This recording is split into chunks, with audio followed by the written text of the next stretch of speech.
Le mur de Berlin, aussi appelé le mur de la honte, est l'un des plus grands symboles de la guerre froide. Il séparait deux régimes politiques opposés, le communisme à l'est et les démocraties à l'ouest. Dans un contexte historique d'après-guerre, nous verrons les raisons de la construction du mur de Berlin, puis les différentes réactions, et enfin les événements qui ont mené jusqu'à la chute du mur de Berlin. En 1945, c'est la fin de la Seconde Guerre mondiale. Les pays vainqueurs se partagent le territoire allemand. Les États-Unis, la France et le Royaume-Uni ont la partie ouest du territoire, tandis que l'Union soviétique possède la partie est. L'Allemagne est coupée en quatre dans un contexte d'opposition et de tension entre le bloc de l'Est et celui de l'Ouest.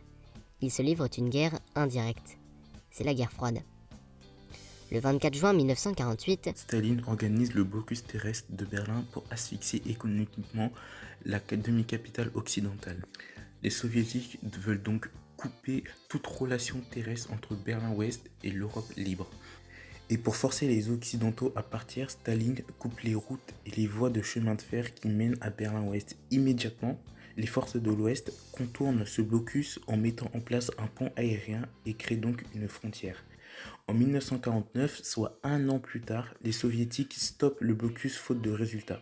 Dans la foulée, les Occidentaux créent la RFA, la République fédérale d'Allemagne, et l'URSS forme la RDA, la République démocratique allemande. Nous avons donc deux États allemands, deux États souverains qui se font face. Tout comme l'Allemagne, Berlin est coupé en deux zones. Berlin-Est fait partie de la RDA et Berlin-Ouest fait partie de la RFA.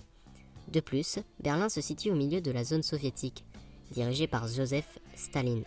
La RDA connaît une grande fuite de sa population, estimée entre 3 millions et 3,5 millions, sachant que sa population comportait 17 millions de personnes.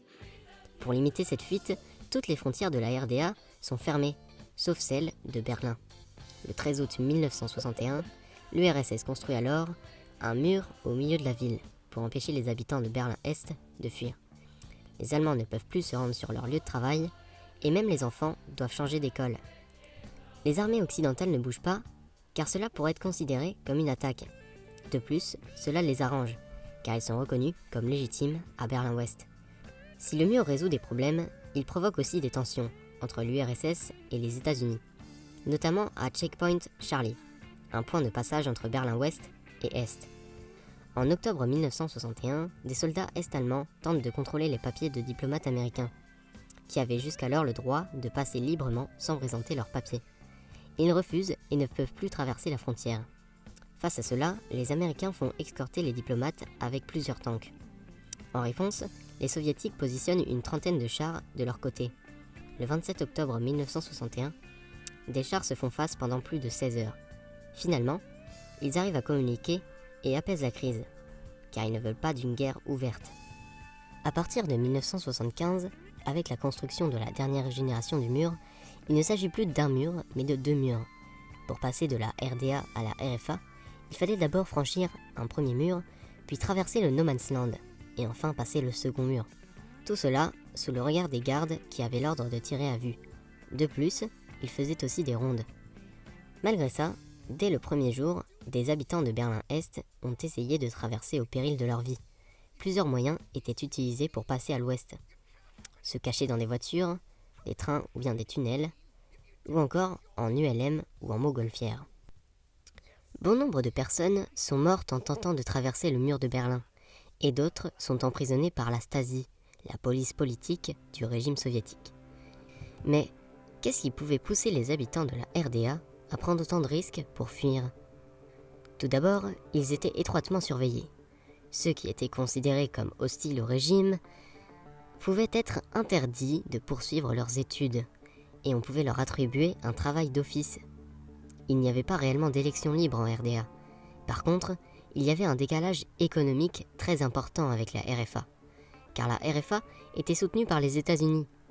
Il y a aussi une question de perception. En effet, il y a une certaine propagande américaine. Plus le temps passe, plus l'économie du bloc Est se porte mal. Dans les années 80, Mikhail Gorbatchev décide de reformer la politique de l'URSS. Il y a une désidéologisation. Les pays de l'Europe de l'Est sont invités à rester dans le système communiste, a continué à partager ses valeurs. En septembre 1989, la Hongrie est le premier pays communiste à ouvrir ses frontières. Quelques mois plus tard, c'est la Tchécoslovaquie qui fait de même. Le rideau de fer se fissure. Des Allemands de l'Est fuient en masse par ces deux pays. Au même moment, des manifestations qui regroupent des millions d'Allemands s'organisent en RDA. Devant l'ampleur de la contestation, les démissions s'enchaînent en RDA. Le 8 novembre 1989, c'est le Conseil des ministres, et le lendemain, le bureau politique du Parti communiste. Le système politique de la RDA vacille. C'est à ce moment-là que Günther Schavonsky annonce l'ouverture des frontières de la RDA. C'est une annonce historique, et pour la première fois, des Allemands de l'Est ont le droit de quitter leur pays librement. Il annonce que cela prend effet immédiatement. Le problème, c'est qu'à part quelques membres du gouvernement, personne n'est au courant de cette réforme. Les Berlinois se ruent au point de passage, et en absence d'ordre, les barrières finissent par s'ouvrir. C'est la chute du mur de Berlin, et cela marque le début de l'effondrement du bloc soviétique. Pendant plus de 28 ans, ce mur symbolise la division de l'Allemagne, mais aussi du monde en deux camps. En effet, c'est la guerre froide, et le bloc communiste de l'Est s'oppose aux démocraties libérales européennes et américaines.